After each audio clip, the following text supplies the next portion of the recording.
Which championship is better? The ECW World Championship or the Ring of Honor World Championship? We're going to pit against each other the top 10 champions from each company based on duration that they held the championship. And for this instance, let's say it's the Hammerstein Ballroom, and we throw the prime versions of each person in the ring, and we pick who is the better of the two, all in an effort to find out which super indie is better. Number 10, Sabu versus Kevin Steen.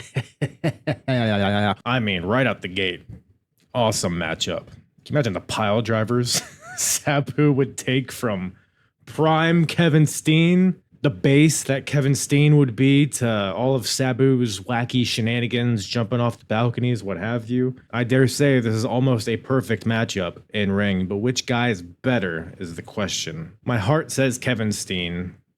It's obviously what he would go on to do as Kevin Owens, and I mean, pretty much that alone. Sabu's great.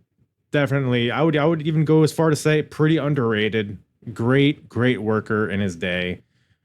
Both in ECW and TNA and all across the indies, but Kevin Steen takes this one. Number 9, Rhino versus Claudio Castagnoli. Well, this would be just two big beefy boys just sprinting at each other.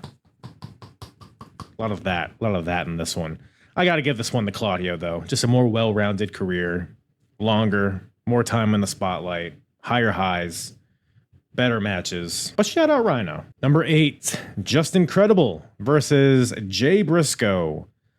Still waiting on my book, Justin. Jay Briscoe wins this one pretty handedly. This would be a pretty fun match. I think they might have actually wrestled each other in Ring of Honor. I could be wrong on that one. But yeah, Briscoe spikes stupid Aldo Montoya into the mat and call it a day. Number 7, Don Morocco versus Austin Aries. The match everybody's been clamoring for. I don't even know what this match would be. I guess Austin Aries wins this one. I don't know. I hate to give Austin Aries any wins, but he was great in the ring, man. Super explosive, super sparkly as well when it came to be. And yeah, kind of a dickhead though. Number 6, Mike Awesome versus Adam Cole. I'm picturing a match between these two, and Adam Cole wouldn't get any offense in against prime Mike Awesome. This dude will be throwing that little scrawny twerp all around the arena. Awesome bombs over the ropes, through tables, just crumbling this man. Adam Cole's okay, but man, Mike Awesome was a force. Gotta give this one to Mikey here. Number 5, Terry Funk versus Bryan Danielson. Whew. I like this. The sound of this matchup makes my pants a little tighter. This would be a very interesting match. Terry Funk did face CM Punk back in the day in Ring of Honor, so which is not the same, but it is kind of between the. I know people are gonna get mad at me. I know people are gonna get mad at me for this, but I gotta give this one to Bryan Danielson. Again, just higher highs, more of a household name. In ring, I know I'm gonna say this, and people are gonna, you young kids don't know Terry Funk back in the 1960s when he faced Haystacks Calhoun. Shut the fuck up. You know, I'm not even on the fence anymore. It's Bryan Danielson, easy. Fuck Terry Funk. I'm just kidding. Number 4, Taz versus Nigel McGuinness. Whoo. This will be really fun. Prime Taz was a monster, as was Nigel's still a beast. Hey, AEW commentators facing each other. Isn't that fun? Both guys were dominant champions in their day, in their respective time frames. Both brought very unique styles to the game when it wasn't as mainstream. Taz brought that legit martial arts kind of judo style, whereas Nigel brought that British style into American wrestling. So both guys were very influential in their own ways. By the slimmest of margins, I'm gonna give it to Taz. And I hate to say that because Nigel's like on my personal Mount Rushmore, but Taz was such. You had to live through like the late 90s just to understand the, kids like to use the word aura nowadays. Overuse it, some may say, but Taz fits that definition to a T.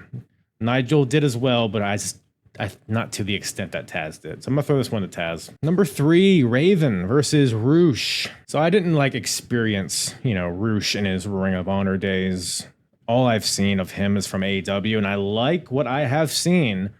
But Raven is like low-key one of the most, he's a guy that was everywhere. WWE, WCW, ECW, Ring of Honor, TNA, and he did good stuff everywhere, to varying degrees. But he shines everywhere he went.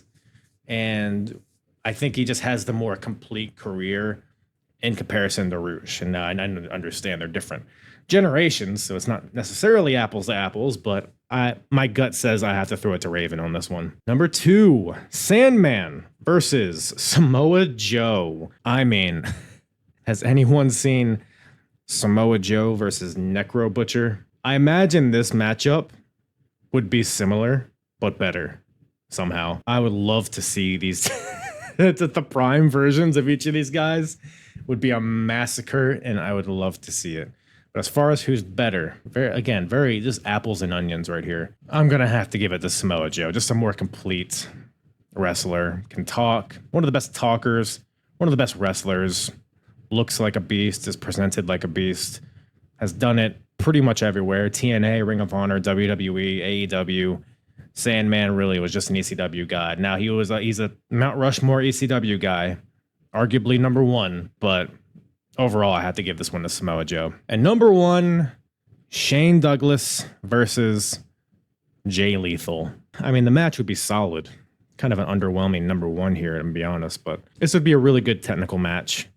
2 guys, 2 foundations of each company. Shane Douglas is just the Charizard to the Charmander of Triple H. Jay Lethal was a dominant force in an era of Ring of Honor that wasn't that great, but he did a lot of good stuff there. I'm gonna throw this one to old Jay Lethal, purely because Jay Lethal did a really good Ric Flair impression, whereas Shane Douglas, his whole career was doing a Ric Flair impression, and it wasn't that good.